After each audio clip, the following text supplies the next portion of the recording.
الحمد لله منشئ الخلق من عدم ثم الصلاة على المختار في القدم والآل والصحب ثم التابعين لهم أهل التقى والنقى والحلم والكرم أما بعد فأعوذ بالله من الشيطان الرجيم ببركة بسم الله الرحمن الرحيم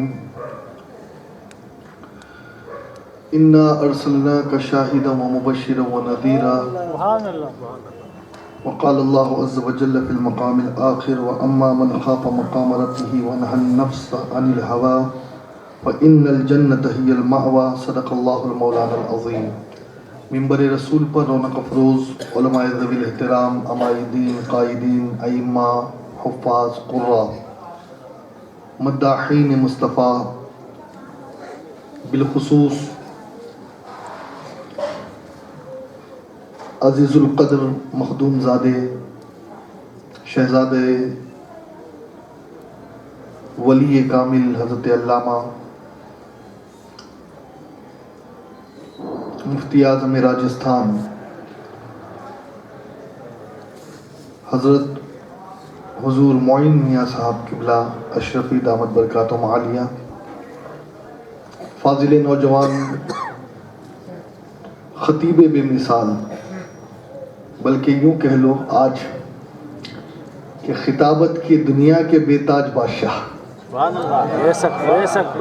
اس لیے کہ آج بے تاج ہے حضور قبلہ سید نور میاں صاحب مدد اللہ نورانی، اور ہمارے بہت ہی قریبی کرم فرما حضرت مولانا حافظ جاوید اشرفی صاحب قبلہ، اور آج کی اس بزم کی روح رواں مخلص قوم و ملت حضرت مولانا اکرم صاحب قبلہ دامت برکاتہم قدسیہ، خطیب و امام مسجد حاضہ، دیگر معززین، مندوبین، بزرگوں، نوجوان ساتھیوں، پیارے بچوں، پردہ نشین کہوں یا پھر پردہ کہوں، خواتین اسلام، السلام علیکم ورحمۃ اللہ وبرکاتہ۔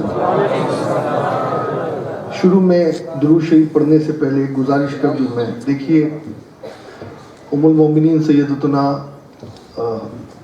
میری ماں حضرت خاتون جنت فاطمہ الزہرا رضی اللہ عنہا سلام اللہ علیہا سے پوچھا گیا کہ عورت کے لیے کیا بہتر ہے، تو سیدہ نے فرمایا تھا کہ نہ وہ کسی مرد کو دیکھے نہ کوئی مرد ان کو دیکھے، ایک سسٹم یہاں پر بنایا جائے، خاص طور پہ پورے راجستھان ہی میں ضرورت ہے اس کی، لیکن یہاں پر بھی میں عرض کروں گا کہ اول تو فوکس نہ مارا جائے عورتوں پر کبھی بھی، پردے میں رہے، یہ انہیں اندھیرے میں بٹھایا جائے، اور یہ جہاں بھی بیٹھے نا تو ایسے بیٹھے کہ یہ نظر نہ آئے، کوشش یہ کرے، اس لیے کہ اللہ کے نبی علیہ الصلوۃ والتسلیم کی حدیث ہے کہ میری امت کا جو فتنہ ہے وہ عورت ہے، اس سے بڑھ کر کے اس امت کا اور فتنہ کیا ہوگا، لہٰذا اللہ تعالیٰ اپنے حبیب کے صدق و طفیل ہمیں اس فتنے سے محفوظ رکھے،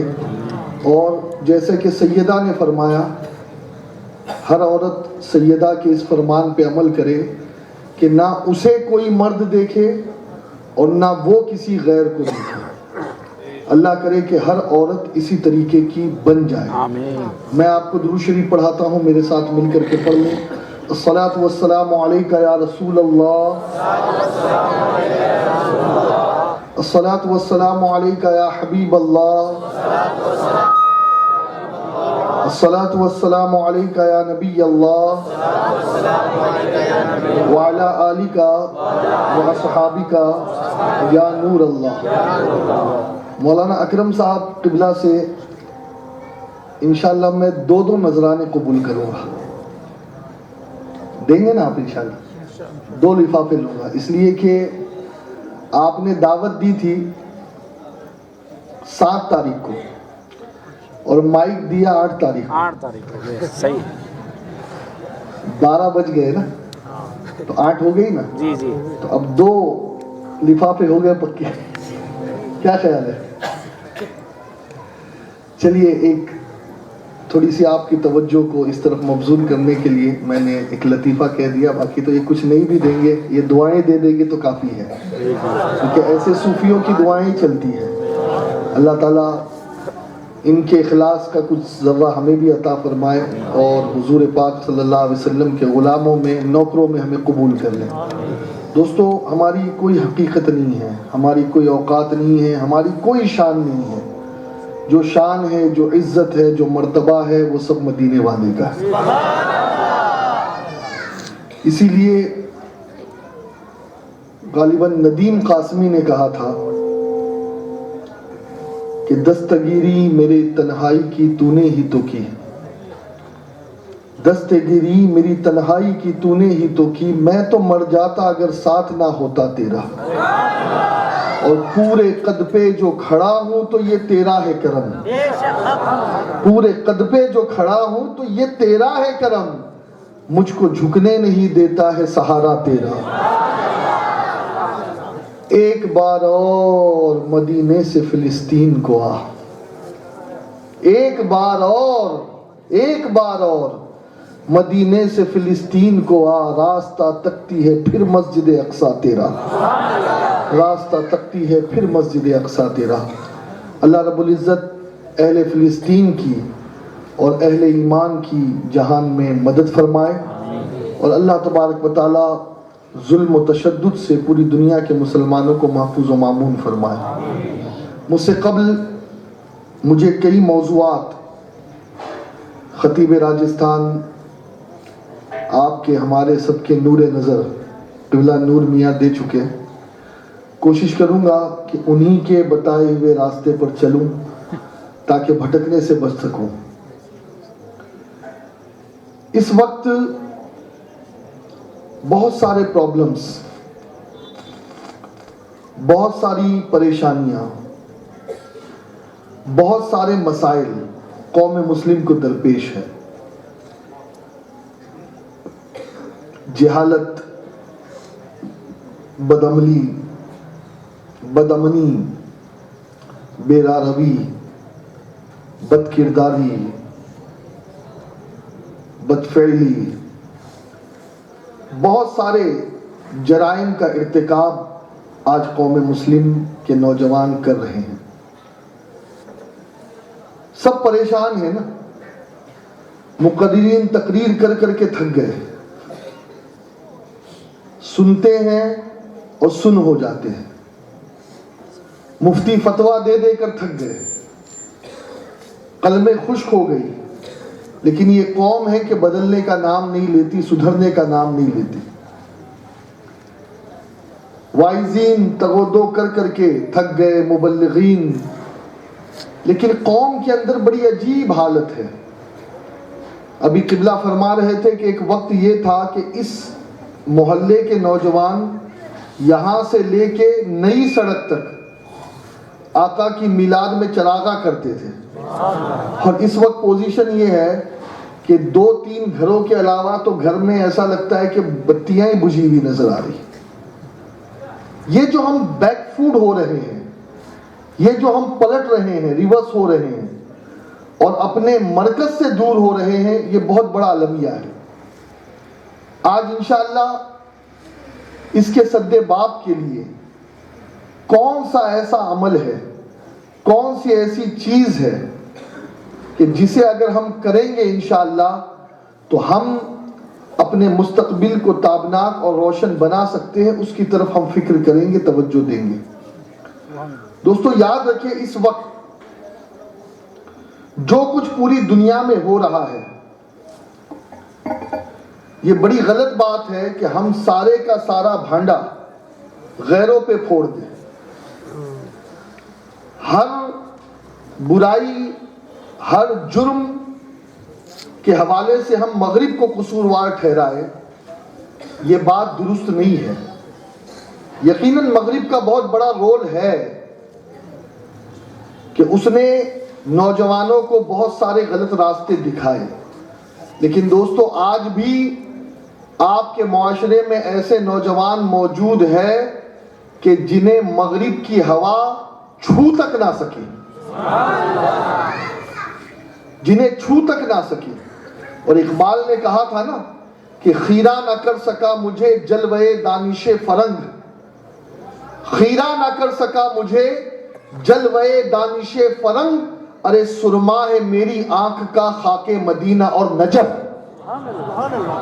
مدینے کا سرما تو لگاؤ اپنی آنکھوں میں, نجف اشرف کا سرما تو لگاؤ اپنی آنکھوں میں. خدا کی قسم ان عورتوں کا حسن ہمیں ہیچ معلوم ہوگا, اس لیے کہ جس کی نگاہوں میں مصطفیٰ کا جمال چڑھ جائے نا, پھر وہ یہی کہتا ہے کہ اب میری نگاہوں میں جچتا نہیں کوئی, ارے جیسے میرے سرکار ہے ایسا نہیں کوئی. میرے امام کہتے ہیں کہ حسن کھاتا ہے جس کے نمک کی قسم, حسن کھاتا ہے جس کے نمک کی قسم, وہ ملیح دلارا ہمارا نبی. دوستو حضور کو دل دے دو, حضور سے عشق کرو, حضور سے محبت کرو, اور یاد رکھو یہ جتنی بھی محبتیں ہیں نا, یہ فائدہ دے یا نہ دے, ان محبتوں میں کئی محبتیں ایسی ہیں جو صرف جسمانی تقاضوں کو پورا کرتی ہے, لیکن خدا کی قسم حضور کا عشق, حضور کی محبت, حضور کی چاہ وہ نعمت ہے جو اس زمین پر بھی کام آئے گی اور زمین میں بھی کام آئے گی. جہاں ساری محبتیں دم توڑ دیں, جہاں ساری خواہشات, سارے ملنے والے سب چھوڑ دیتے ہیں نا, کوئی کتنا بھی بڑا بوائے فرینڈ ہو, کسی کی کتنی بھی قریبی گرل فرینڈ ہو, کوئی کتنی بھی چاہنے والی ماں ہو, چاہنے والا باپ ہو, دوست ہو, یار ہو, بیوی ہو, بچے ہو, آپ دیکھ لو مرنے کے بعد قبر میں کوئی لیٹنے نہیں آتا, کوئی سونے نہیں آتا. لیکن قربان جائیے جب میں نبی کو دیکھتا ہوں نا, جب میں نبی کو دیکھتا ہوں تو بڑا عجیب دیکھتا ہوں کہ حضور سید عالم صلی اللہ علیہ وسلم ایک قبر میں خود سو رہے ہیں, ایک قبر میں خود سو رہے ہیں, اور اس مرنے والی کو اپنا کفن کرتے کے اس کو اپنا کرتا دے رہے ہیں کفن کے طور پر. یا اللہ کے رسول, یا رسول اللہ, آپ کو کسی کے قبر میں سونے کی ضرورت کیا پیش آ گئی؟ تو آقا فرماتے ہیں تم جانتے نہیں ہو, یہ علی کی بھی ماں ہے, یہ میری بھی ماں ہے. اس نے مجھے محبت دی ہے, اور جو ماں مجھے محبت دی تو محمد اس کے احسان کو نہیں بھولتا. آج میں اس کی قبر میں اس لیے لیٹا کہ اس کی قبر کشادہ ہو جائے. اور اعلیٰ حضرت کیا کہتے ہیں, اے غلاموں, وہ نبی اپنے احسان اور اپنے سے محبت کرنے والوں کو کبھی نہیں بھولتا. قسم خدا کی نبی قبر میں لیٹے بھی, اس ماں کا نام بھی فاطمہ ہے, فاطمہ بنت اسد سلام اللہ علیہ. اس کی قبر میں لیٹے اور دعا کی کہ اللہ آج میں سارے نبیوں کا واسطہ تیری بارگاہ میں پیش کرتا ہوں, اے اللہ اس عورت کو تو اپنی رحمت کے سائے میں لے لے. دوستو یہ نبی کا قبر میں لیٹنا کیا بتا رہا ہے؟ حریص علیکم بالمؤمنین, یہ مومنوں پر ان کی جانوں سے زیادہ مہربان ہے. بلکہ دوستو استاد زمن مولانا حسن علی رحمت فرماتے ہیں کہ ان کو تو غلاموں سے ہے کچھ ایسی محبت, ان کو تو غلاموں سے ہے کچھ ایسی محبت ہے ترک ادب, ورنہ کہیں ہم پہ فدا ہو. ابھی حضرت فرما رہے تھے کہ وہ نبی کبھی بے وفائی نہیں کریں گے. ہم نمک حرام ہیں, ہم بے وفا ہیں, ہم بھول چکے نبی کے احسانات کو, ہم بھول چکے نبی کی کرم نوازیوں کو. ورنہ خدا کی قسم وہ نبی جب ہم پیدا نہیں ہوئے تھے ہمارے آنے سے پہلے بھی ہماری مغفرت کی دعائیں کرتا تھا. معراج کی رات بھی ہمیں یاد کرتے تھے وہ, اور قبر کی منزلوں میں بھی جب تشریف لے گئے تو حضرت قسم فرماتے ہیں کہ میں نے اپنے کانوں سے سنا کہ نبی فرما رہے ہیں رب حبلی امتی. اور آج نبی قبر میں کیا کر رہے ہیں؟ تو مفسرین فرماتے آج بھی مصطفیٰ کریم قبر میں اپنے گنہگار امتیوں کے لیے دعائیں فرما رہے ہیں. حدیث پاک ہے، مسند بزار کی حدیث ہے. آقا کریم صلی اللہ علیہ وسلم فرماتے ہیں کہ ہر پیر کے دن، ذرا توجہ سے سننا آپ، ہر پیر کے دن، ذرا زور سے آواز آ جائے، ہر پیر کے دن آقا فرماتے ہیں میرے امتیوں کا رجسٹر نامہ اعمال کا مجھے دکھایا جاتا ہے. آپ یہ مت سمجھنا کہ نبی ہم سے بے خبر ہے. آپ مچھلی مارکیٹ میں کیا کر رہے ہیں، آپ کے اعمال کیا ہے، آپ کی تنہائیاں کیا ہے، آپ کی جلوت کیسی ہے، خلوت کیسی ہے، کبھی یہ مت سوچنا کہ نبی کو نہیں معلوم. اعلیٰ حضرت کہتے ہیں نا، فریاد امتی جو کرے حال زار میں، ممکن نہیں کہ خیر بشر کو خبر نہ ہو. نبی باخبر ہے. اور دوستو ہم تو اہل سنت ہیں، اہل سنت ہے نا. کتنے لوگ ہیں یا رسول اللہ کا نعرہ لگانے والے؟ سبحان اللہ سبحان اللہ. یہ یا رسول اللہ کا نعرہ کیوں لگاتے ہو معلوم ہے آپ کو؟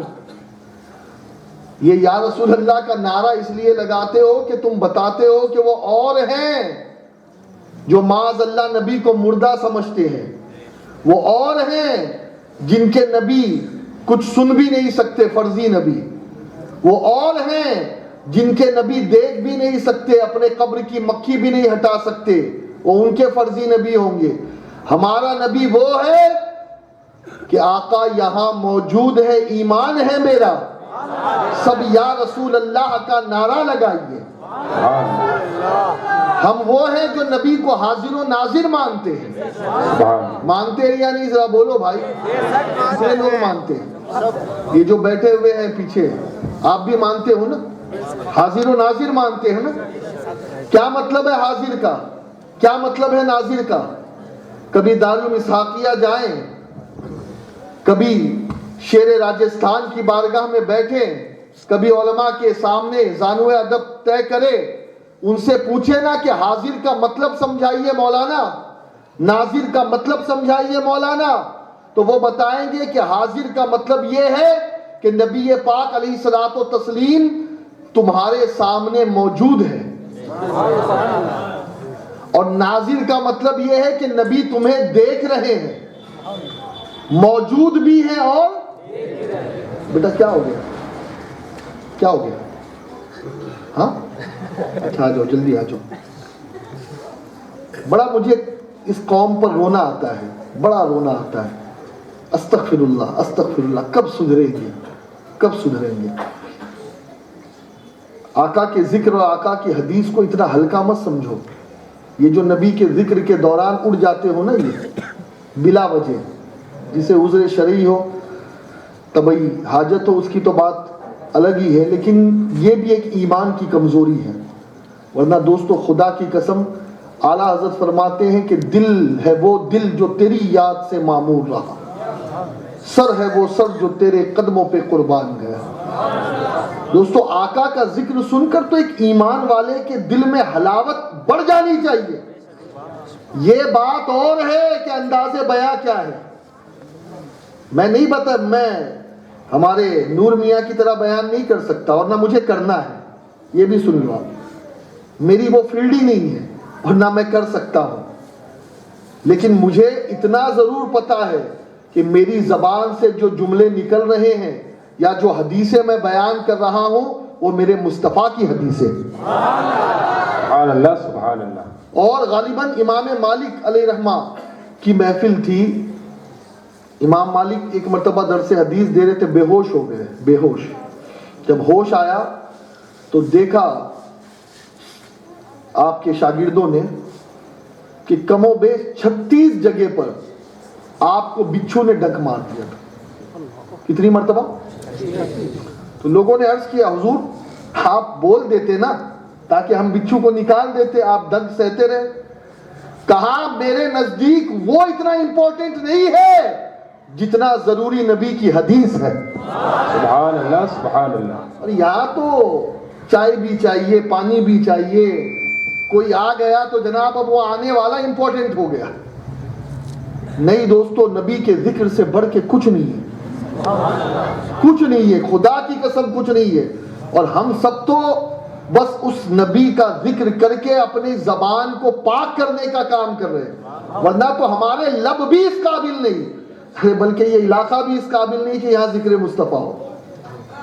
یہ تو بس ایک دیوانگی ہے جو ہم بیٹھ جاتے، ورنہ خدا کی قسم یہاں محفل کرانے سے پہلے میرے اعتبار سے 12 مرتبہ تو صفائی ہونی چاہیے، 12 مرتبہ کم از کم، 12 مرتبہ، اس لیے کہ امام مالک علیہ رحمہ کا اصول یہ تھا کہ جب کبھی کوئی آپ کے پاس مسئلہ پوچھنے آتا فقہ کا تو آپ کھڑے کھڑے بتا دیتے، لیکن جب کوئی حدیث پوچھنے آتا نا تو کہتے بیٹھ، اسے کمرے خاص میں بٹھاتے، گھر تشریف لے جاتے، غسل فرماتے، نیا لباس زیب تن کرتے، وضو کرتے، عطر لگاتے، پھر جس مسند پر بیٹھنے والے ہوتے اس مسند کو اپنے ہاتھوں سے دھونے دیتے اور پھر نبی کی حدیث پڑھتے۔ بدبو میں نہیں پڑھی جاتی نبی کی حدیث، یہ بھی نبی کی حدیث کی توہین ہے، یاد رکھیں۔ آپ کریے، آپ کی محبت، آپ کا میں دل نہیں توڑنا چاہتا، لیکن دوستو آقا کا ذکر بڑا اونچا مرتبے والا ہے۔ اگر یہ ذکر ہو نا تو پھر اہتمام بھی وہی ہو، انتظام بھی ویسے ہی ہو۔ یہ نہیں کہ یہ کسی عام آدمی کی بات ہے یا عام آدمی کا ذکر ہے۔ ارے جب رب کو نبی کا ذکر کرانا ہوتا ہے نا تو جانتے ہو رب کیا اہتمام کرتا ہے؟ عسیٰ ان یبعثک ربک مقاما محمودا، سبحان اللہ، وہ نبی کو ایسی جگہ بٹھاتا ہے اور پھر اس جگہ بٹھا کر کے ساری خلقت کو کہتا ہے اب میرے مصطفیٰ کا ذکر کرو۔ نعرے تکبیر، نعرے رسالت، مسلک اعلیٰ حضرت، نعرے تکبیر۔ کبھی آپ نے سوچا نعرے کم لگائے نا، ٹائم نہیں ہے کیونکہ دوسرا دن تو یوں شروع ہو گیا، اب ڈر ہے کہ تیسرا دن نہ شروع ہو جائے۔ حضرت حسان کو حضور منبر پر کیوں بٹھاتے تھے؟ ہاں آج لوگ اس کو بھی نہیں سمجھ رہے۔ آج پیر صاحب اوپر بیٹھے ہوتے، ناتخواں نیچے بیٹھا ہوتا ہے، یہ کون سی بات آ گئی یار؟ پیر اتنا امپورٹنٹ نہیں ہے جتنا امپورٹنٹ نبی کے ناتخواں ہیں۔ کیوں؟ کیونکہ آقا اصول بتا رہے ہیں کہ میں نبی نیچے بیٹھ کر سن رہا ہوں، تو جب بھی کوئی میری شان بیان کرے گا نا تو وہ سب سے اونچا ہوگا۔ اور یہاں پر ایک اشارہ بھی دے دیا، اونچائی چاہیے، یہ فلائٹوں میں اڑنے سے کوئی اونچا نہیں ہوتا، چاند پہ جانے سے کوئی اونچا نہیں ہوتا۔ اگر اونچا بننا ہے تو میری نعتیں پڑھو، میرا ذکر کرو، رب تمہیں اونچا بنا دے گا۔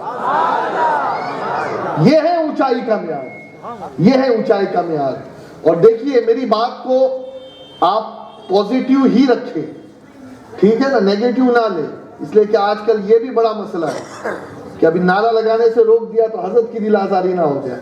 ٹھیک ہے نعرہ لگائیں، ضرور لگائیں، لیکن نعرے کے لیے بھی وقت ہو، ہے نا، جلوس کا موقع ہو تو پھر نعرے لگائیں۔ ہمیشہ نعرے بھی اچھے نہیں لگتے، ہمیشہ نہیں لگتے نعرے اچھے، اس لیے کہ وقت بڑا اہم ہے اور کچھ ضروری باتیں ہمیں سننی ہے، سیکھنی ہے، سمجھنی ہے۔ ایک بار بلند آواز سے درود شریف پڑھ لیجیے، اللہم صلی علی محمد وعلی آلہ سیدنا مولانا محمد وبارک وسلم صلاۃ و سلام۔ دوستو آج میں نے قرآن پاک کی سورہ فتح کی آیت کا ایک جز پڑھنے کی سعادت، چونکہ محفل میلاد مصطفیٰ کی ہے، آمد جشن رسول ہے، جشن آمد رسول ہے، تو اسی لیے میں نے جو آیت پڑھی ہے وہ آمد کے حوالے سے پڑھی ہے۔ رب فرماتا انا ارسلناک شاہدا ومبشرا ونذیرا، تین شانیں۔ اللہ فرماتا ہے بے شک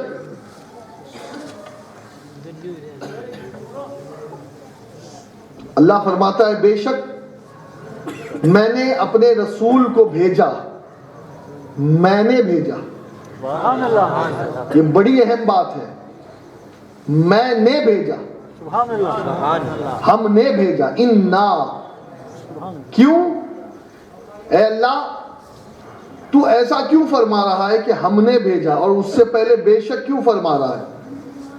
تاکہ لوگ سمجھ جائے کہ جب ہم کسی کو بھیجتے ہیں نا تو ہم کسی ڈاکیا کو نہیں بھیجتے، ہم کسی چودھری کو نہیں بیچتے, ہم کسی معمولی کو نہیں بیچتے. جسے ہم بیچتے ہیں تو پھر ہم شان والے ہیں, تو ہم جس کو بیچتے ہیں وہ بھی شان والا ہوتا ہے, وہ شان والا ہوتا ہے. یوں ہی نہیں بیچ دیتے ہم کسی کو بھی.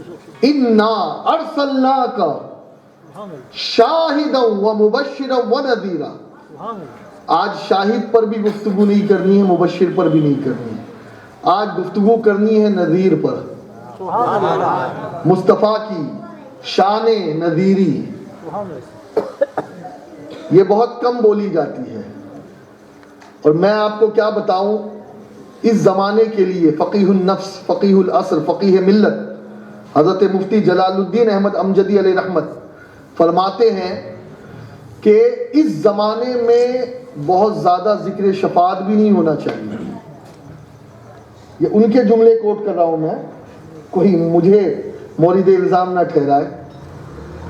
کہا اس لیے کہ جب قوم بے نمازی ہو رہی ہو, جب قوم زنا کر رہی ہو, جب قوم بے پردہ ہو رہی ہو, جب قوم میں بے غیرتی پھیل جائے, جب قوم میں سود خوری پھیل جائے, جب قوم میں حرام خوری پھیل جائے, جب ہر طرف قوم گناہ پہ گناہ کرتی ہو, تو اس وقت انہیں ذکر شفاعت کر کے نیڈر نہیں بناؤ, بلکہ انہیں جہنم سے ڈراؤ. اللہ کا خوف دل میں ڈالو ان کے, تاکہ وہ گناہ سے تائب ہو کر کے نبی کی سنت پہ گامزن ہو سکے. آج کا ماحول تو پتہ نہیں مجھے, 2 گھنٹے میں جنت بانٹ کے لوگ چلے جاتے ہیں. وہ جنت بانٹنے والے, تجھے تیری جنت کی خبر نہیں ہے, سن لے. You don't have any guarantee, you don't have any assurance کہ you can go, you must enter in heaven or in paradise. You don't know. ارے اللہ کی خفیہ تدبیر سے ڈرو.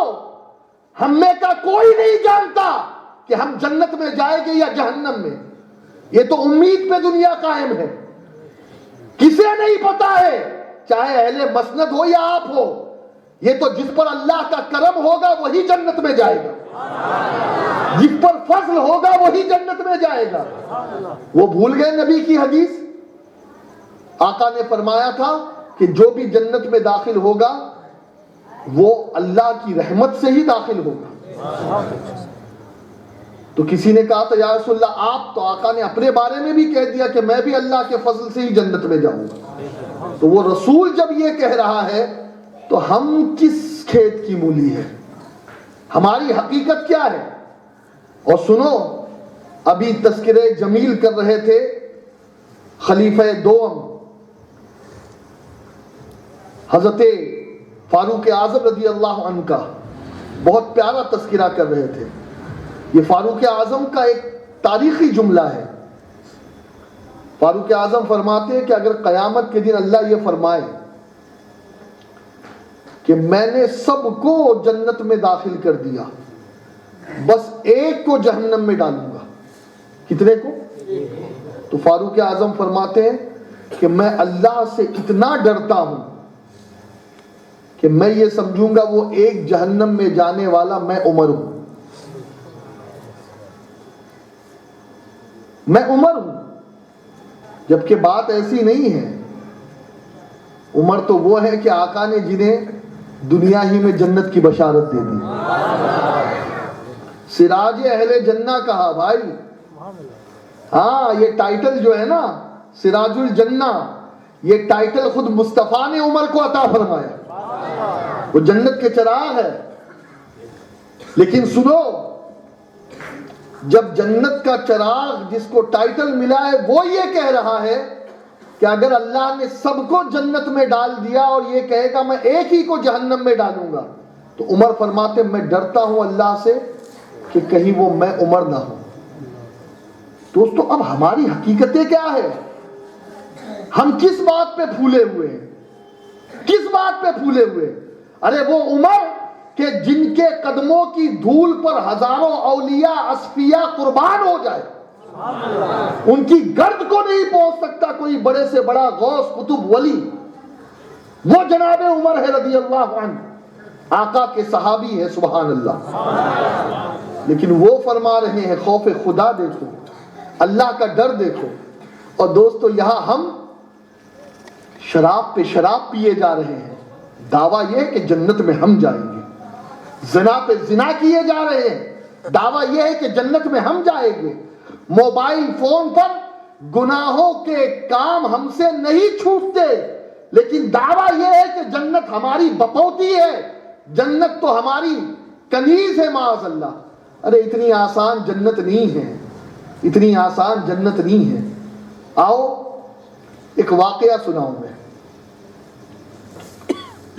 ایک بادشاہ تھا، توجہ ہے نا آپ کی؟ ابھی بھی پانی کی طرف دیکھ رہے ہو، کب سدھرو گے، کب سمجھو گے؟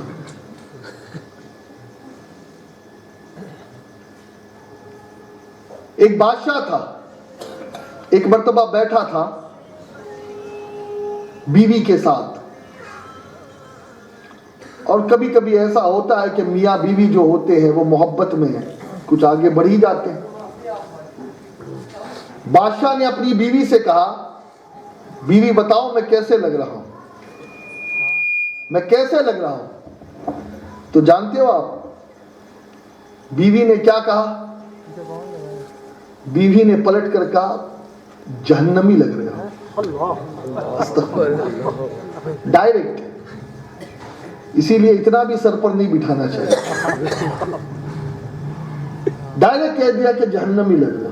اب بادشاہ کو آ گیا جلال، غصہ آ گیا، کہا اگر میں جہنمی تو تجھے طلاق طلاق طلاق. اب دوستو اسی لیے اس قسم کی باتیں بھی نہیں ہونی چاہیے کہ نوبت یہاں تک پہنچ جائے. اور یاد رکھو اے نوجوانوں، جہاں غصہ کرنا ہوتا ہے نا وہاں تو پھس ہو جاتے ہو تم، اور جہاں غصے کی ضرورت نہیں ہوتی وہاں غصہ کرتے ہو. یہ ہماری قوم کا المیہ ہے، غصے کی جگہ غصہ ہونا چاہیے. آج ہمارا غصہ ہوتا ہے اپنی بیوی پر، اپنے بچوں پر، خوب ہاتھ صفائی کرتے ہیں. اور اگر کبھی میدان میں کوئی چیلنج دے دے تو پھر منہ چھپا کر کے آ جاتے ہیں گھر میں. اللہ ایسی مردانگی سے بھی بچائے. اب دوستو سنو، کہنے کو تو اس نے کہہ دیا لیکن بعد میں پچھتاوا ہو گیا، بہت پچھتایا. علماء کے پاس گیا، مفتیان کرام کے پاس گیا، قاضیوں کے پاس گیا، لیکن تسلی تشفی کہیں نہیں ہوئی. اس لیے کہ عجیب الگ الگ جواب آ رہے تھے، الگ الگ نظریات قائم ہو رہے تھے. اخیر میں ایک مفتی سے ان کی ملاقات ہوئی. اس مفتی نے کچھ امید جگائی. اس نے کہا ہاں چانس ہے، بیوی واپس آ سکتی ہے. اب آج کل تو کچھ ایسے بھی ہے معاذ اللہ ثم معاذ اللہ جو صرف اور صرف حلالے کے ڈر سے جھوٹ بول دیتے ہیں، لیکن وہ نہیں جانتے کہ ان کی پوری زندگی زنا میں گزر رہی ہے. اور قیامت کے دن جو اللہ کی پکڑ ہوگی نا وہ بڑی سخت ہوگی، بڑی سخت ہوگی. پہلے تو یہ جرم ہی نہیں کرنا تھا، یہ بولنا ہی نہیں تھا. اب جب بول دیے تو سزا بھگتنی ہے.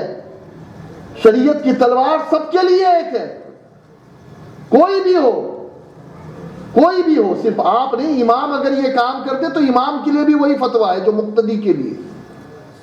اب سنیے آپ، اس نے کہا کہ کوئی صورت. اب مفتی صاحب نے کہا کہ دیکھیے صورت مجھے جو نظر آ رہی ہے وہ یہ ہے کہ یہاں پر جملہ شرطیہ ہے کہ اگر میں جہنمی، اگر میں جہنمی تو تجھے طلاق. تو بادشاہ سمپل ہے، جواب مل گیا. بولے کیا؟ بولے تو یہ ثابت کر دے کہ تو جہنمی نہیں ہے، جنتی ہے، بیوی تیرے نکاح میں. کہہ دو ذرا زور سے. اب مفتی نے بھی کہہ دیا، بادشاہ نے بھی سن لیا، لیکن سند دے کون؟ جنت کی سند دے کون؟ یہ کوئی 14ویں صدی تھوڑی ہے جو جلسے میں سند مل جائے کہ جا بھائی تو جنتی ہو گیا.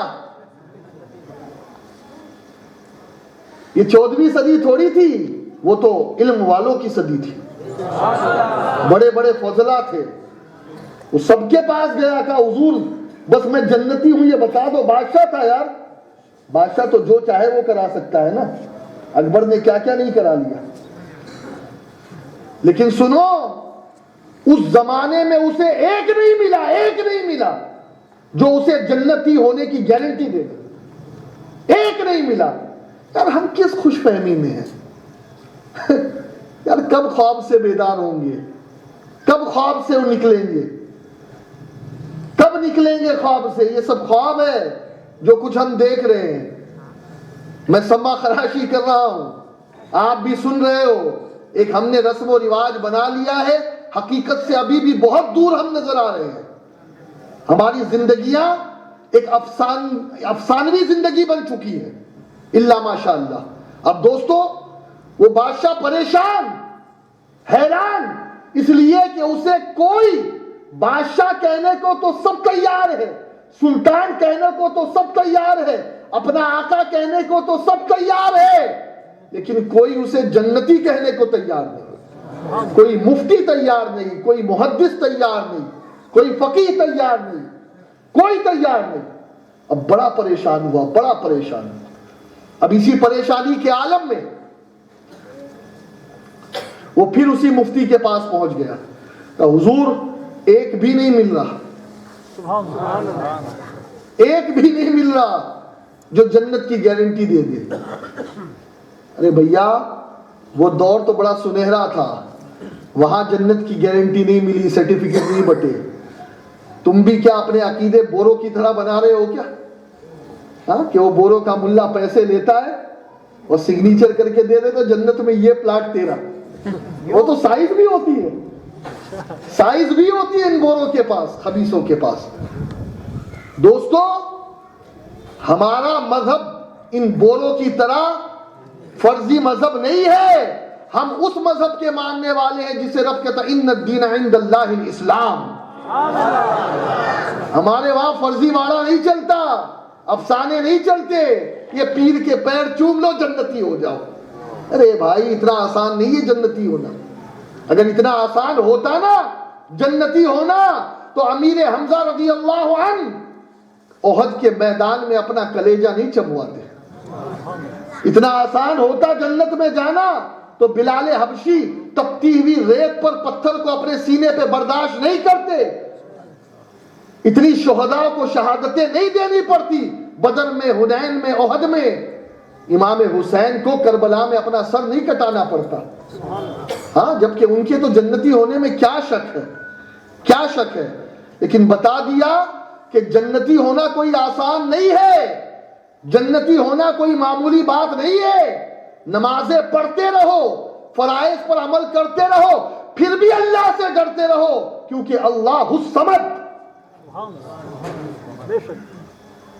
سمجھتے ہو صمد کا مطلب کیا ہے؟ جب قیامت قائم ہوگی نا اور یہ امت حضرت آدم کے پاس جائے گی نا، تو حدیث گواہ ہے کہ آدم بھی امت کی طرف توجہ نہ دیں گے۔ لوگ کہیں گے آپ تو ہمارے باپ ہے، باپ، آج بچے آئے ہیں باپ کے پاس، باپ بچا لیجئے۔ تو ہمارے والد کیا کہیں گے معلوم ہے؟ جناب آدم، حضرت آدم کہیں گے کہ وہ ایک مرتبہ شجر ممنوعہ جو کھا لیا تھا، آج تو مجھے اس کی فکر ہے۔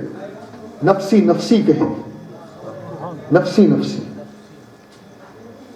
حضرت ابراہیم نفسی نفسی کہیں گے، کہیں گے 2 مرتبہ میری زبان سے ایسے جملے نکل گئے تھے، ایک تو اپنی بیوی کو بہن کہہ دیا تھا اور ایک مرتبہ کہہ دیا تھا کہ بیمار ہوں، تو آج میں ڈر رہا ہوں کہ کہیں ان جملوں پہ پکڑ نہ ہو جائے۔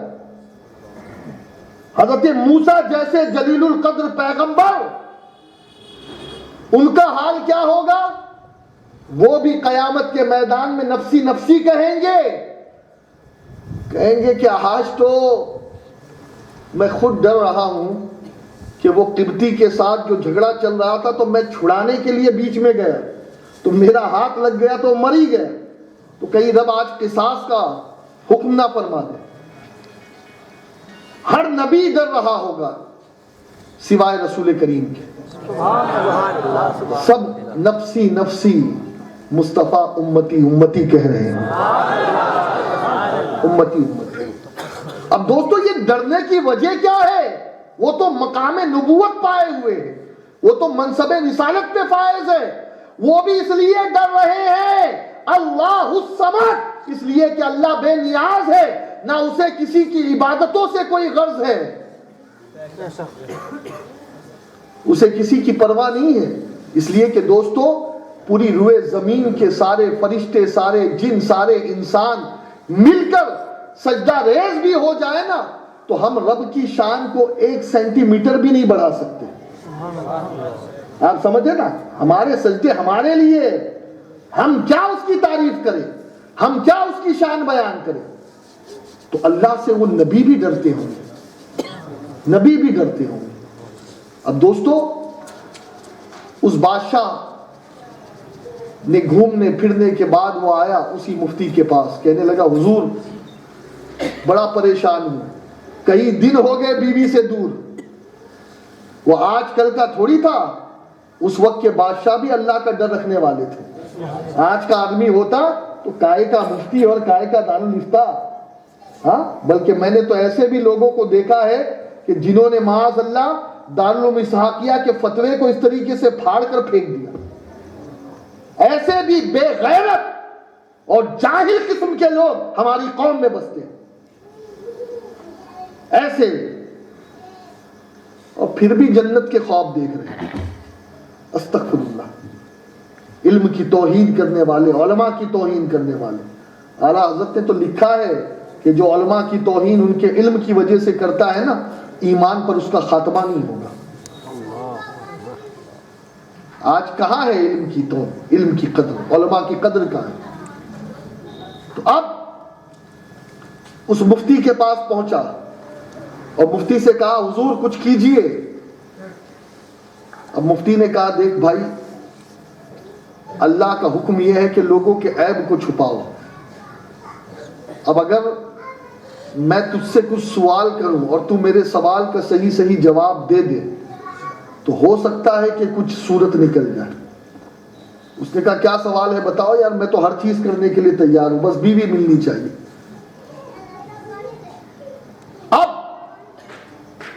مفتی صاحب نے کہا کہ کیا کبھی تیری زندگی میں کبھی کوئی ایسا موڑ بھی آیا کہ جب تو گناہ کرنے پر آمادہ ہو مکمل طور پر، اور صرف اس لیے تو اپنے آپ کو پیچھے ہٹا دے کہ تو اللہ کے خوف کی وجہ سے لرز گیا ہو، اللہ کے ڈر کی وجہ سے تو نے گناہ چھوڑ دیا ہو، برا کام چھوڑ دیا ہو؟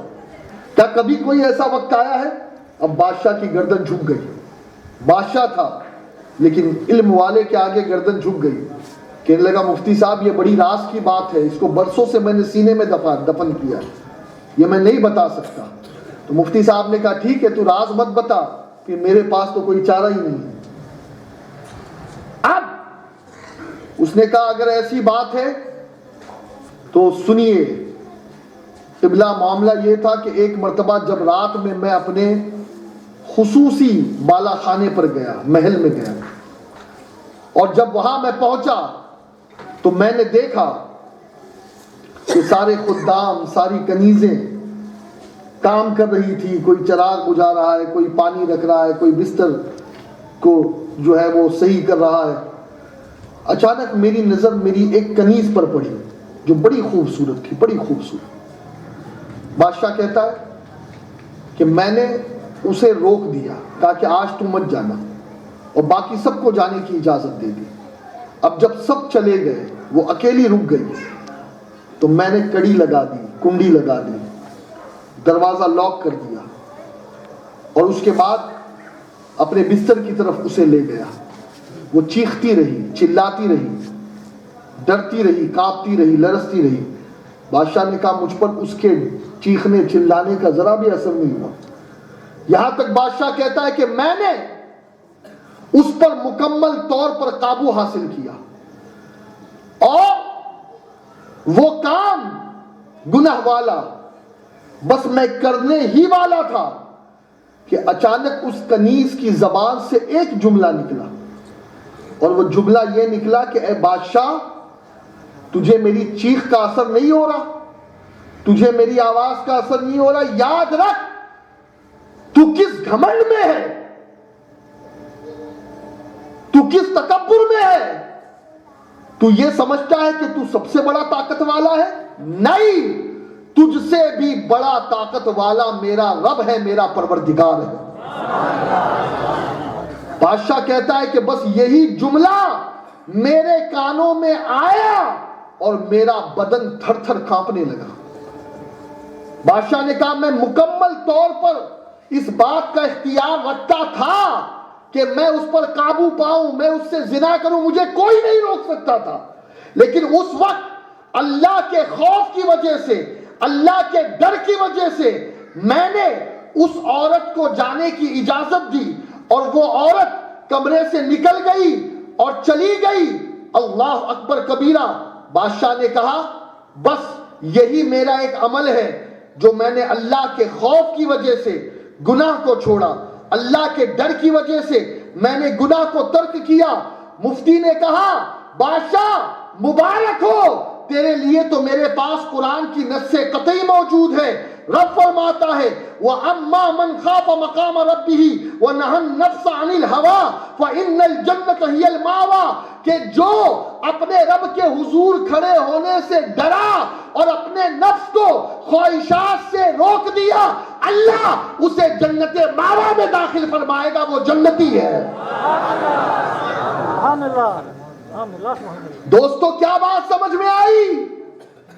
گناہوں سے رکنے والا اللہ کے خوف کی وجہ سے جنتی ہوتا ہے۔ ہمارا حال کیا ہے؟ سود کا کاروبار روز کر رہے ہیں، روزانہ شب و روز بد نگاہی میں گزر رہی ہے، نمازیں قضا کر رہے ہیں، فجر کی نماز بسترے پر ہو رہی ہے، کسی کی بہن بیٹی ہماری نظر سے محفوظ نہیں۔ اللہ اکبر کبیرہ۔ ارے حالت اتنی بری ہے کہ کل تک جب گناہ کرنا ہوتا تھا نا، سنیما دیکھنا ہوتا تھا، تو آدمی کو ایک ڈر تھا، ایک خوف تھا کہ اگر کسی نے ہمیں سنیما گھر میں دیکھ لیا تو کیا ہوگا؟ محلے میں بدنامی ہوگی، معاشرے میں بدنامی ہوگی۔ داڑھی والے بھی ڈرتے تھے، بنا داڑھی والے بھی ڈرتے تھے، لیکن اب تو اللہ اکبر کبیرہ حالت اتنی بدتر ہو گئی ہے کہ اب کسی کو سنیما گھر جانے کی ضرورت نہیں ہے، چاہے ایک گریڈ کی فلم دیکھنی ہو یا سی گریڈ کی فلم دیکھنی ہو، سب کی سب موبائل پر موجود ہے، اور رات کے 2-2 بجے تک آج کا نوجوان اپنی تنہائیوں میں اپنی جوانی کو برباد کرتا نظر آ رہا ہے۔ آئے دن یہ خبریں مل رہی ہے کہ کسی بیٹے نے اپنی ماں سے منہ کالا کر دیا، کسی بھائی نے اپنی بہن سے منہ کالا کر دیا، کوئی کسی غیر کے ساتھ بھاگ گئی۔ یہ سب کیا ہے؟ یہ سب شہوت کو بڑھانے کا نتیجہ ہے، یہ سب گناہوں کی طرف آمادہ کرنے کا نتیجہ ہے۔ اور اے نوجوانوں کان کھول کر کے سن لو، جب تک اپنے آپ کو گناہوں سے دور نہ کرو گے، سچی توبہ نہ کرو گے، اس وقت تک جنت میں جانے کے قابل نہیں بن سکتے۔ یہ کچھ لوگ باہر پیچھے کھڑے ہیں، اگر اللہ توفیق دے تو انہیں روک دو، یا تو وہ جلسے میں آ جائے یا گھر چلے جائے۔ ایک مرتبہ بابا سے بلند درود شریف پڑھ لیجیے۔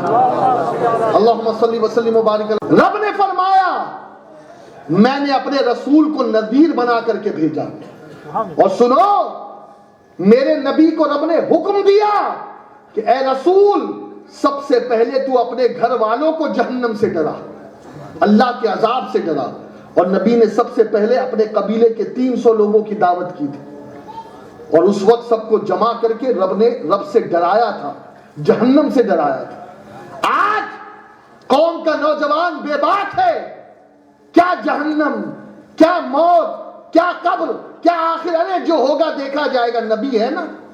استغفر اللہ، یہ نظریہ کس نے تمہیں دے دیا؟ یہ سوچ کس نے تمہیں دے دی کہ نبی ہے؟ نبی ہے، یقیناً نبی ہے، یہی تو سمجھانا چاہ رہا ہوں۔ ارے وہ نبی ہیں، حاضر بھی ہے، ناظر بھی ہے، تو جو کچھ کر رہا ہے تیرے ایک ایک عمل کو وہ نبی دیکھ رہے ہیں۔ اے امتی تو کتنا بے غیرت ہے، تو کتنا بے شرم ہے، تو کتنا بےہودہ ہے کہ تیرا نبی تجھے دیکھ رہا ہے اور تو گناہ کر رہا، نمازیں چھوڑ رہا، شراب پی رہا ہے، نشے کر رہا ہے۔ ارے ان کی تو بات ہی ہم نہیں کرتے کہ جن کا نبی مردہ ہے، معاذ اللہ۔ ہم تو اپنی بات کریں نا، میں آپ کی بات کروں، آپ میری بات کرو۔ ہم تو یا رسول اللہ کا نعرہ لگانے والے ہیں نا۔ کس کس نے جلوس میں نعرہ لگایا تھا؟ ہاں، ہم تو یا رسول اللہ کا نعرہ لگانے والے ہیں نا۔ تو بھیا جب یا رسول اللہ کا نعرہ لگاتے ہو تو یہ عقیدہ بھی رکھو کہ وہ حضور ہیں، وہ حاضر ہیں، اور جب وہ حاضر ہے تو تیری ہمت کیسے ہوتی ہے کہ تو کسی کی بہو بیٹی کو دیکھے؟ تیری ہمت کیسے ہوتی ہے؟ تو کیسے گناہ کرتا ہے؟ تو کیسے بدعمالی کرتا ہے؟ اور مسند بزار کی حدیث میں بیان کر رہا تھا، آقا فرماتے ہیں کہ ہر پیر کے دن میرے امتی کا اعمال نامہ میرے سامنے دیا جاتا ہے۔ کون سے دن؟ پیر کے دن۔ اور آقا فرماتے ہیں صلی اللہ علیہ وسلم کہ جب میں اپنے امتی کا نام پڑھتا ہوں، اس کے باپ کا نام پڑھتا ہوں۔ اچھا ایک چیز یاد رکھو، ہو سکتا ہے کہ ہم نبی کو پہچاننے میں چوک جائے، لیکن میرا نبی کبھی اپنی امت کو پہچاننے میں نہیں چوکتا، کبھی نہیں چوکتا۔ استاد زمن فرماتے ہیں نا کہ ڈھونڈا ہی کرے صدر قیامت کے سپاہی، وہ کس کو ملے جو تیرے دامن میں چھپا ہو۔ اور جناب ایک شاعر ہے پاکستان کے، وہ کہتے ہیں کہ بروز حشر شفاعت کرے گے چن چن کر۔ سرور صاحب، سرور نقشبندی کہتے ہیں بروز حشر شفاعت کرے گے چن چن کر، ہر ایک غلام کا چہرہ حضور جانتے ہیں۔ ارے ہم بے وفا ہیں، وہ بے وفا نہیں ہیں۔ اعلیٰ حضرت تو کہتے ہیں کہ میں دور ہوں تم تو ہو میرے پاس، آقا ہمارے پاس ہے۔ ارے جب نبی پاس ہے تو ہم فیل کیوں ہو رہے ہیں؟ ہم کیوں گناہوں کی طرف جا رہے ہیں؟ اور دوستو غالباً امام غزالی کا یہ قول ہے، انہوں نے لکھا ہے کہ حضرت آدم علیہ السلام سے ایک خطائے اجتہادی ہوئی، خطائے اجتہادی، تو جنت سے باہر تشریف لانا پڑا انہیں بھی اور ان کی بیوی کو بھی۔ اے ابن آدم، تو سر سے لے کے پیر تک تیرا روا روا گناہوں میں ڈوبا ہے، تو کہاں سے جنت کے خواب دیکھ رہا ہے؟ ایک خطائے اجتہادی پہ جناب آدم جنت سے باہر تشریف لے آئے، اور تو اپنے آپ کو جنتی کس بیس پر کہہ رہا ہے؟ دن لغو میں کھونا تجھے، شب صبح تک سونا تجھے، شرم نبی خوف خدا یہ بھی نہیں وہ بھی نہیں۔ اور سنو، میرے نبی فرماتے جب میری امتی کا نامہ اعمال میرے سامنے پیش کیا جاتا ہے نا، اب یہاں پر کچھ لوگ اسی کو دلیل بنا لیتے ہیں۔ دیکھو نبی کو پتہ نہیں ہوتا، وہ تو فرشتے ہیں جو رجسٹر پہنچاتے ہیں۔ معاذ اللہ، اے نادانو، بے وقوفو، بات یہ نہیں ہے، بات یہ نہیں ہے، بات کیا ہے؟ ابھی جب میں مائک پر بیٹھا تو یہ کیا ہے؟ مائک کا آپریٹر کا کیا نام ہے؟ اکرم، تو یہ بھی اکرم یہ بھی اکرم، تو دو کریموں میں گناہگار کی بنائی ہے۔ تو اب اکرم صاحب جو ہے وہ آئے، فوراً انہوں نے مائک لگایا، مائک سیٹ کیا۔ میں کہتا ہوں کیا میں مائک خود سیٹ نہیں کر سکتا تھا؟ بولو یار، میں کوئی اپاہج ہوں؟ بولو نہیں نہ کر سکتا تھا نا، اٹھا سکتا تھا۔ لیکن آپ کیا کہیں گے؟ ارے بھیا ان کو بلایا کیوں ہے؟ اگر مائک بھی آپ ہی سیٹ کرو تو یہ کس لیے؟ ان کو آپ کی خدمت کے لیے بلایا، بلا تمثیل بلا تمثیل۔ نبی اپنے امتی کے ہر عمل کی خبر رکھتے ہیں، لیکن چونکہ فرشتے بھی تو نبی کے خادم ہیں، اس لیے وہ رجسٹر پہنچاتے ہیں۔ اسی طریقے سے درود کے حوالے سے بھی ملتا ہے، آقا نے کہا ہے نا کہ جو محبت والے ہیں ان کا درود خود سنتا ہوں، جو بے توجہی سے پڑھتے ہیں ان کا درود فرشتے پہنچا دیتے ہیں تو وہ خادم ہے, باقی نبی کو سب کے درود کی خبر ہے. اب دوستو سنو, نبی فرماتے جب میں امتی کا نام اعمال دیکھتا ہوں, نام عبداللہ بن اسماعیل, مثال دے رہا ہوں میں, مفہوم عرض کر رہا ہوں حدیث کا. آقا فرماتے جب میں دیکھتا ہوں میرے امتی نے نیند چھوڑ کر فجر کی نماز ادا کی ہے, میرے امتی نے سچائی پر وہ ڈٹا رہا ہے, میرا امتی گناہوں سے بچا رہا, نیکی کرتا رہا, آقا فرماتے ہیں اس کا نامہ اعمال پڑھ کر مجھے فرحت ہوگی, میں خوش ہو جاؤں گا, مجھے خوشی میسر ہوگی, میرا دل خوش ہو جائے گا, میرا دل باغ باغ ہو جائے گا. اے امتی تیری عظمتوں کو سلام کہ نماز تو پڑھتا ہے تیرا نبی خوش ہوتا ہے, سچائی پہ تو قائم رہتا ہے تیرا نبی خوش ہوتا ہے, زنا سے تو دور رہتا ہے تیرا نبی خوش ہوتا ہے. اے امتی تیرے قدموں کو چومنا چاہیے, تیرے قدم اس قابل ہے کہ تیرے عمل ایسے ہیں کہ تیرے عمل سے نبی راضی ہو رہے ہیں. امام اسی لیے تو کہتے کام وہ لے لیجئے تم کو جو راضی کرے, ٹھیک ہو نام رضا تم پہ کروڑوں درود. لیکن وہیں سکے کا دوسرا رخ بھی ہے. نبی نے فرمایا جب میں کسی اپنے امتی کے اعمال کو دیکھتا ہوں کہ اس نے زنا کیا, نماز چھوڑ دی, گناہ کیا, بدعمالی کی, آقا فرماتے ہیں صلی اللہ علیہ وسلم پھر اس کے اس عمل کو دیکھنے کے بعد آقا فرماتے ہیں مجھ محمد کے دل کو تکلیف ہوتی ہے, مجھ محمد کے دل کو تکلیف ہوتی ہے. مفکر اسلام کا بڑا تاریخی جملہ ہے, اے امتی تو اچھے عمل کر کے اگر نبی کو خوش نہیں کر سکتا تو نہ کر, لیکن کم از کم اپنے اعمال کو برائی کی طرف ملوث تو مت کر.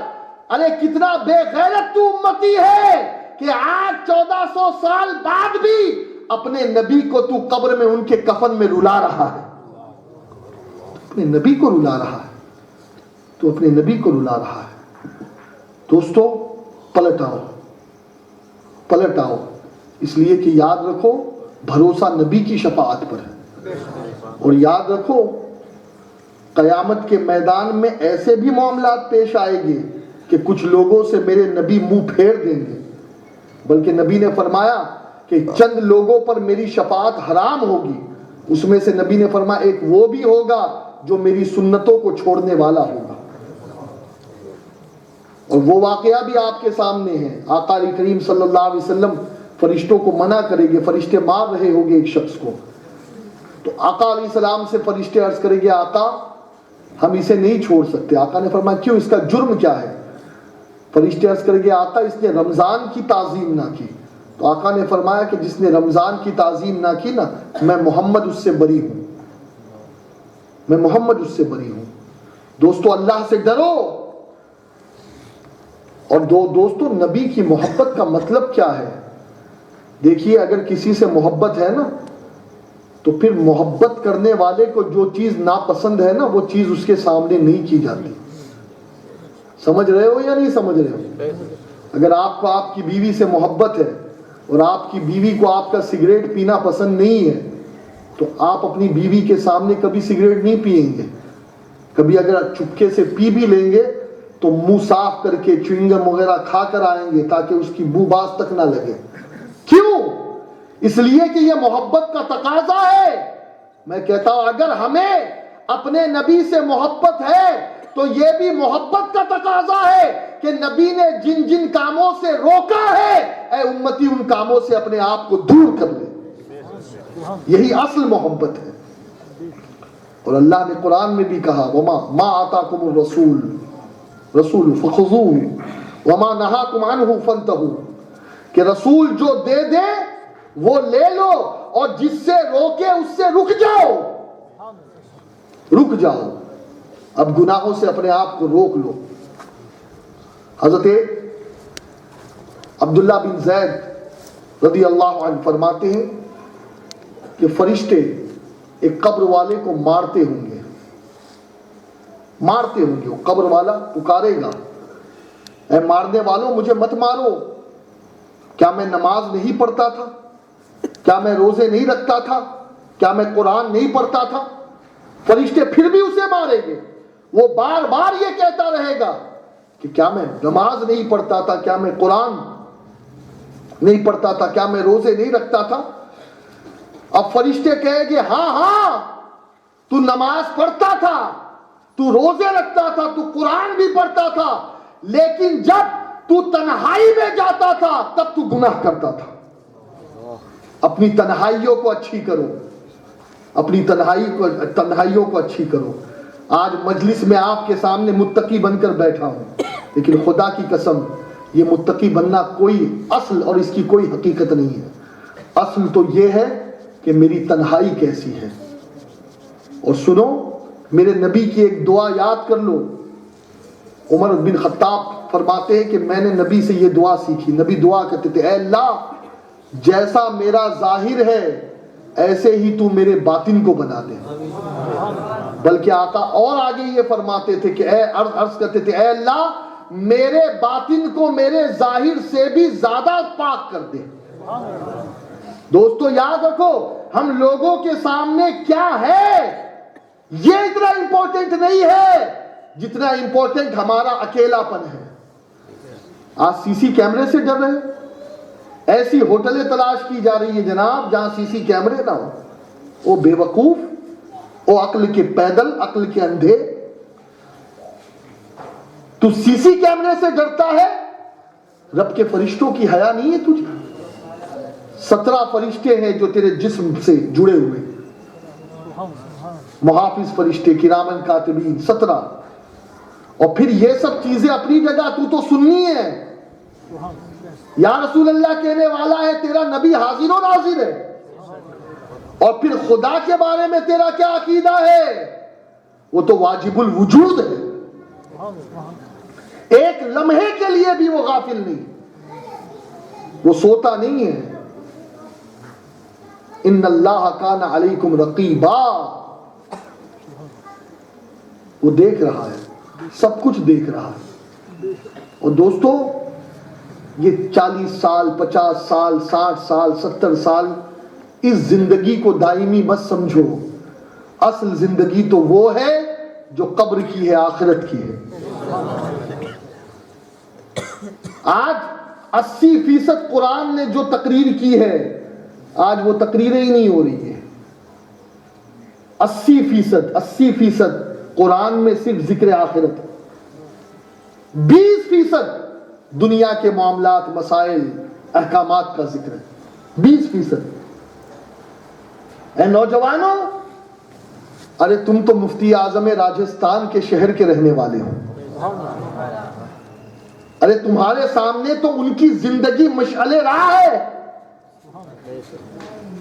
تم ان کے شہر کے رہنے والے ہو کر بے نمازی، تم ان کے شہر کے رہنے والے ہو کر کے بے پردہ، تم ان کے شہر کے رہنے والے ہو کر بے حیا۔ آج کچھ لوگ کہتے ہیں یار ٹھنڈی میں نماز فجر نہیں پڑھی جاتی۔ اللہ اکبر کبیرہ۔ حضور مفکر اسلام علامہ قمر الزمان خان صاحب اعظمی علیہ رحمت فرماتے ہیں کہ میرا آخری سفر مفتی اعظم راجستھان کے ساتھ جودھپور سے سنبھل کا ہوا تھا۔ فرماتے اس وقت مفتی اعظم راجستھان رحمت اللہ علیہ کی طبیعت علیل تھی، اور آپ کو دست کی شکایت تھی یا پیشاب بار بار آتی تھی۔ علامہ قمر الزمان اعظمی فرماتے کہ میں رات میں اے سی کمپارٹمنٹ میں حضرت کے ساتھ تھا، لیکن میں نے دیکھا کہ 12 یا 13 مرتبہ مفتی اعظم راجستھان اس ٹھنڈی میں بھی جب جاتے طہارت خانے میں تو وہاں سے آتے تو وضو کر کے آیا کرتے تھے۔ ارے ہم ہے کہاں یار؟ ہماری نوجوانی کس کام کی؟ اس مرد قلندر کی زندگی کو دیکھو، ارے وہ بڑھاپے میں بھی وضو کے ساتھ ہے۔ اور آج کا نوجوان، ارے مولانا پاک نہیں ہوں نا اس لیے نماز نہیں آ سکتا۔ کچھ لوگ تو کہتے نہیں ہمارا تو مچھلی کا کاروبار ہے نا، تو بھیا مچھلی کا کاروبار ہے تو کیا تو آسمان سے اترا ہے؟ کپڑا بدل, نہا, غسل کر, مسجد میں آ, نماز فرض ہے,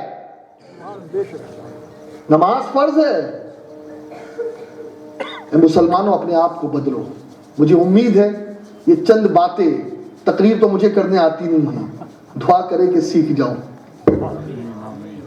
تقریر تو آتی نہیں, یہ چند دل کے درد, شیر راجستھان کہتے ہیں دل کے پھپھولے جل اٹھے سینے کے داغ سے, اس گھر کو آگ لگ گئی گھر کے چراغ سے. ابے اسرائیل نے کیا بگاڑا ہے؟ وہ تو جو کر رہا ہے وہ بڑے ہائی لیول پر ہے. لیکن میں ایک سوال آپ سے کرتا ہوں, تم فجر کی نماز نہیں پڑھتے, کیا اس میں بھی ٹرمپ کا ہاتھ ہے؟ اس میں کون سا مودی آ گیا بھائی؟ تو داڑھی نہیں رکھ رہا ہے, اس میں کس کا ہاتھ ہے؟ آر ایس ایس کا ہاتھ ہے؟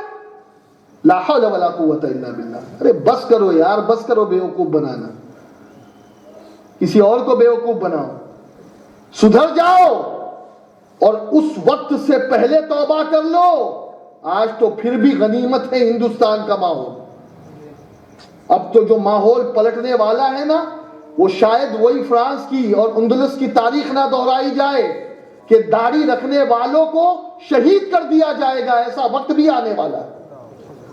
ارے آج اللہ کا شکر ہے کہ کوئی روک ٹوک نہیں ہے. اے نوجوان, پھر کیوں نہیں داڑھی رکھ رہا؟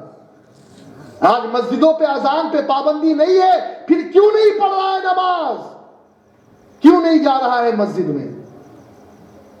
کیا امید کروں انشاءاللہ کہ آج سے ہم سب نمازوں کے پابند بنیں گے, اپنے گھر کی عورتوں کو نمازوں کا پابند بنائیں گے. اور بس ایک حدیث فجر کی نماز کے حوالے سے پیش کر کے اپنی گفتگو ختم کروں, اس لیے کہ وقت پورا ہو چکا ہے.